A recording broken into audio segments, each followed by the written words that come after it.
Hi friends, welcome back to taste bud Sophie's kitchen. இன்னைக்கு நம்ம பார்க்க போகிறது வந்து காடை முட்டையில் வந்து எப்படி வந்து ஹைதராபாதி ஸ்டைலில் வந்து எக் சாலன் பண்ண போகிறோம். இந்த எக் சாலன் வந்து நம்ம சப்பாத்தியோட பராட்டாஸோட இல்லை ரைஸோட அந்த மாதிரி ஐட்டம்ஸோட பார்த்திங்கன்னா ரொம்ப நல்லா ஒத்து போகும், ரொம்ப நல்லா இருக்கும். ரொம்ப க்ரீமியான ஒரு எக் சாலன் தான் நம்ம இன்னைக்கு பார்க்க போகிறோம்.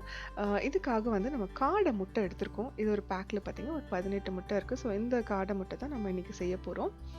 இன் கம்பேரிசன் அந்த காடை முட்டை பார்த்தீங்கன்னா நம்ம சிக்கனோட ரொம்ப சின்னதாக இருக்கும். பார்த்தீங்கன்னா 1/3 ஆஃப் தி சைஸ் தான் சிக்கனோட சைஸ் தான் இந்த காடை முட்டை.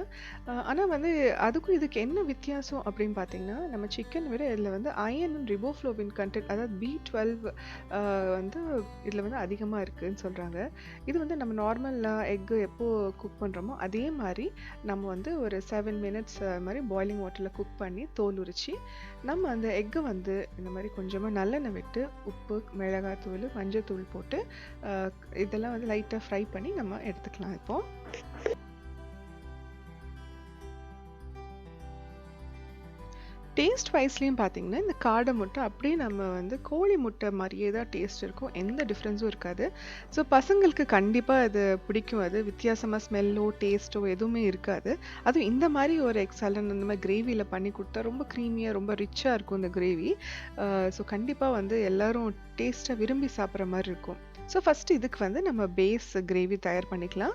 ஸோ கொஞ்சமாக நல்லெண்ணெய் விட்டு ஒரு 2 டேபிள் ஸ்பூன் அளவு வந்து நம்ம கடலை வந்து ஆட் பண்ணி அந்த கடலையோட சேர்த்து நம்ம ஆனியன், காரத்துக்கு ஏற்ற மாதிரி காஞ்ச மிளகாய், அப்புறமா வந்து 1 டீஸ்பூன் அளவு, ரொம்ப தேவையில்லை, 1 டீஸ்பூன் அளவு வெள்ளை எள்ளு வந்து நம்ம சேர்த்து இது ஃப்ரை பண்ண போகிறோம்.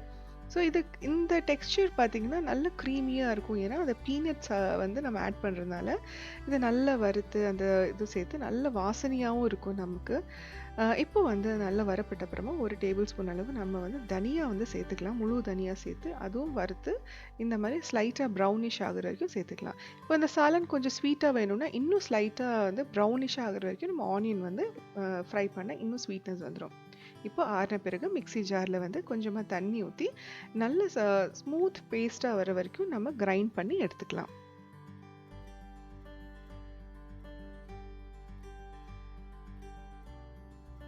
இப்போ அதே கடாயில் வந்து கொஞ்சமாக நல்லெண்ணெய் விட்டு சோம்பு சேர்த்துக்கலாம். சோம்பு வெடித்த உடனே நம்ம வந்து அதுக்கு வேண்டிய ஆனியன் வந்து சேர்த்துக்கலாம். இந்த ஆனியன் வந்து நான் நீட்டமாக கட் பண்ணியிருக்கேன். நமக்கு சின்னதாக கிரேவி அதிகமாக வேணும்னா நம்ம சின்ன சின்னதாக பொடி பொடியாக கூட சாப் பண்ணிக்கலாம்.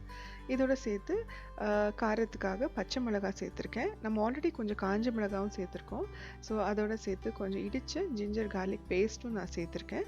ஸோ இதில் கொஞ்சம் பச்சை வாசனை போனி அந்த வர வரைக்கும் நம்ம லைட்டாக வதக்க விட்டுட்டு அதுக்கப்புறமா நம்ம கிரைண்ட் பண்ணி வச்சுருக்கிற பேஸ்ட் ஆட் பண்ணிக்கலாம். இப்போ கருவேப்பிலை ஆட் பண்ணி நல்லா கொஞ்சம் ஃப்ரை பண்ணிக்கலாம்.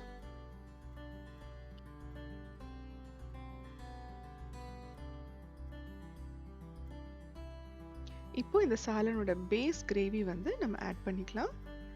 ஸோ இந்த சாலன் நம்ம ஆட் பண்ணிவிட்டு இதுக்கு வேண்டிய வந்து ஸ்பைசஸ்னால் நம்ம உப்பு, காரம், மிளகாத்தூள், மஞ்சத்தூள் வந்து இதெல்லாம் நம்ம சேர்த்து இன்னும் கொஞ்சம் நேரம் வந்து நம்ம இது கொதிக்க விட போகிறோம். ஸோ அதில் இருக்கிற கொஞ்சம் பச்சை வாசனை எதாவது இருந்தால் கூட நல்லா போயிடும்.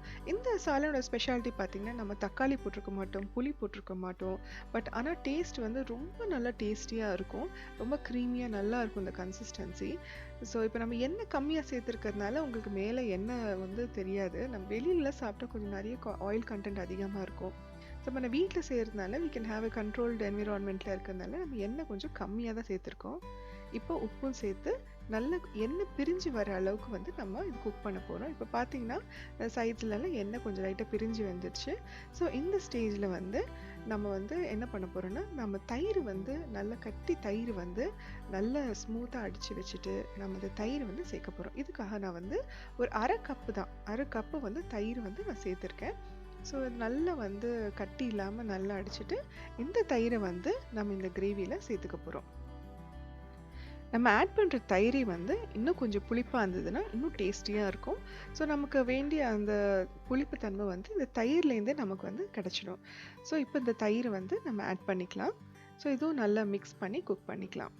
இப்ப இருக்கிற நீங்க ஸ்பைசஸ் பார்த்தீங்கன்னா, ரொம்ப மைல்டான கிரேவி. ஸோ வயித்துக்கு வந்து எந்த பிரச்சனையும் இல்ல. ரொம்ப டேஸ்டியா இருக்கும். ரொம்ப நல்ல கிரீமியான கன்சிஸ்டன்சில ரொம்ப நல்லா இருக்கும் இந்த கிரேவி. ஸோ இந்த சாலன் வந்து பார்த்தீங்கன்னா, இப்போ எண்ணெய் பிரியிற அளவுக்கு இது வந்து கொஞ்ச நேரம் நம்ம குக் பண்ண போறோம். ஸோ நல்ல எண்ணெய் பிரிஞ்சு வர அந்த ஸ்டேஜுக்கு முன்னாடி வந்து நம்ம வந்து ஃப்ரை பண்ணி வச்சிருக்கிற இந்த காடை முட்டைய வந்து இதில போட்டு நம்ம பெரட்டி எடுத்துக்கலாம். அவ்வளோதாங்க. நம்ம ஈஸியா வந்து செய்யக்கூடிய எக் சாலன் ரெடி. இப்போ இந்த எக் சாலன் வந்து கொஞ்சம் எண்ணெய் பிரிஞ்சு வர அளவுக்கு குக் பண்ணிட்டு, மேல வந்து கொத்தமல்லி தூவி, இது சப்பாத்தி, தோசை, நீங்க பராட்டாஸ், ரைஸோட இதெல்லாம் சேர்த்து நீங்க ஈவன் புலாவோட கூட சாப்பிட்டா ரொம்ப டேஸ்டியா இருக்கும். கண்டிப்பா ட்ரை பண்ணி பாருங்க. இன்னொரு வாட்டி இன்னொரு ரெசிபில பார்க்குறேன். தேங்க் யூ ஃபார் வாட்சிங்.